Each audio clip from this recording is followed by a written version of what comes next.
If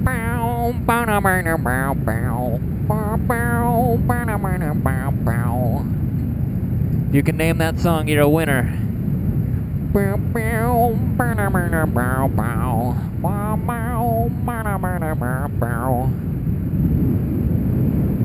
That would be a river crossing.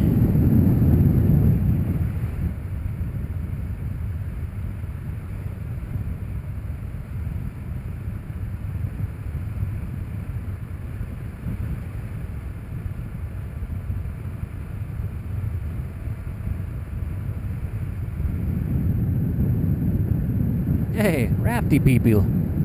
Hello, rafty people.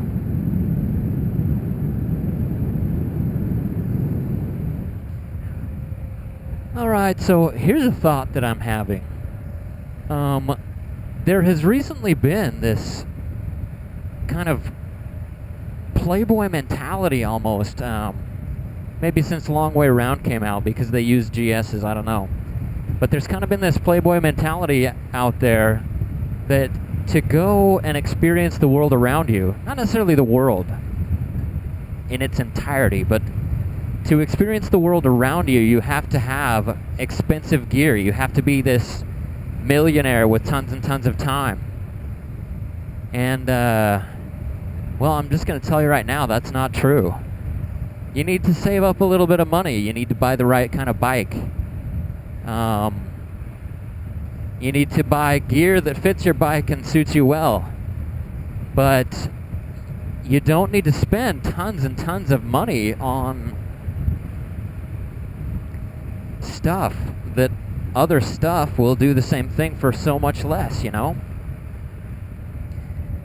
For example, you know, Jay and I, we've probably spent maybe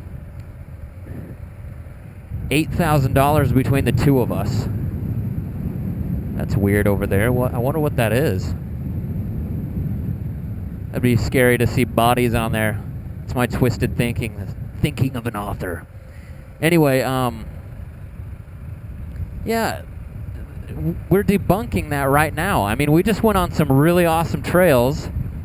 We've gone a long way. We've done freeway, byway, highway, dirt roads, whatever you want to call them, whatever they are, you know, we've done them. And, you know, I've been able to do my section of the trip without a hitch. Oh, by the way, I found out that my mechanical problem earlier was just because my this guy, choke lever was just cranked. It got stuck a little bit. And so, basically, the truth of the matter is, you don't need to have a deep understanding of motorcycle maintenance. You don't need to have $1 million and 2 months. You need to have a bike that'll do it. KLR650 is awesome. You need to have, you know, some bags that'll fit your stuff. And I would say most importantly, even though I go on a lot of solos, I've got to say this has been amazing to do this with my brother, because solos, you're out there and you're alone in nature and it's really cool. But there is that sketchiness where if something goes wrong, you know, I've got all my survival stuff and I've got some food and some extra water, a filter, whatnot. But there is that chance that if, you know, motorcycling's dangerous. If you fall and break your leg, you are on your own, you know?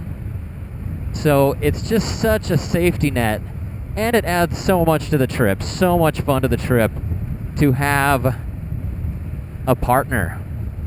I think of everything, having a partner is probably the most important thing, because it adds that safety net, and it's probably the thing that adds the most fun.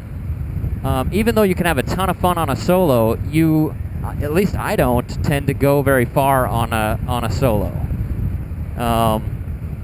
Just because, you know, that's it. But whoa, that's a cool rock.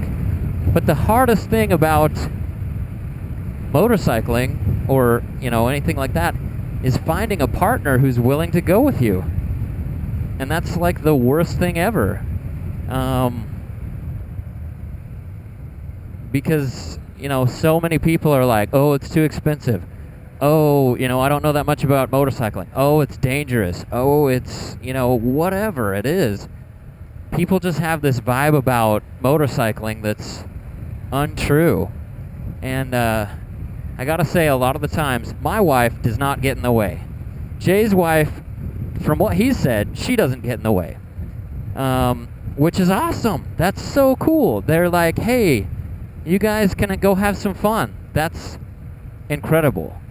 There are other people I know that their wives spend all of their money, or their wives don't let them have a motorcycle because it's unsafe, or, you know, whatever. And that's too bad. And you know what? I'd rather have a wife than a motorcycle any day, especially my wife. I'd rather have my wife than a million motorcycles. Whoa, this is weird. We just went from, like, being in this nice kind of green, kind of reddish canyon area to, like, I don't know, the Badlands. The Badlands of Utah. Oh, and then I think we're up for another surprise once we come over this ridge here. There's a lot of water spraying right there.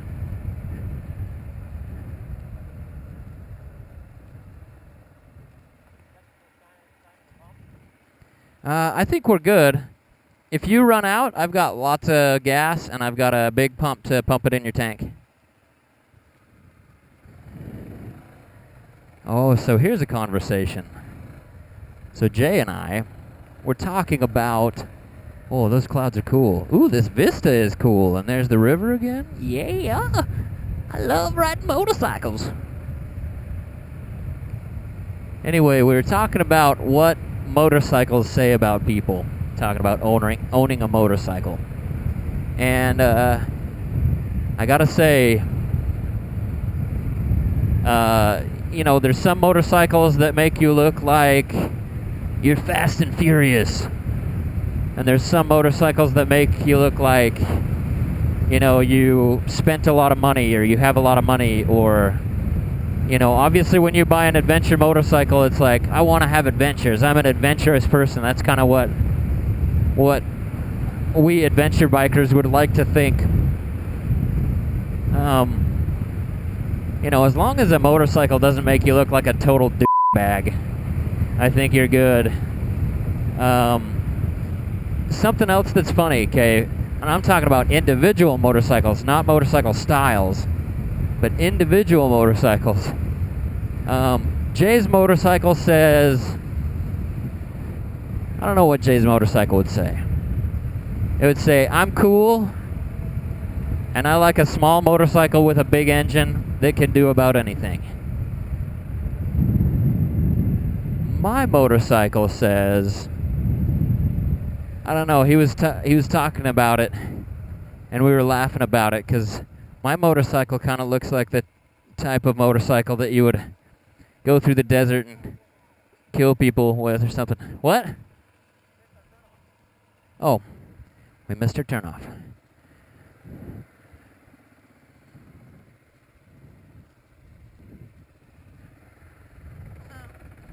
Anyway, my motorcycle would be, that's the wonderful wonders of the GPS, by the way. My motorcycle would be kind of like the Mad Max style motorcycle that's like meant for going and having some death race through the desert. It's kind of funny.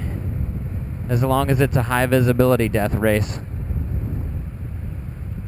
Well, looks like we're going on some dirt here again. To get to Green River, I hope Jay's right, because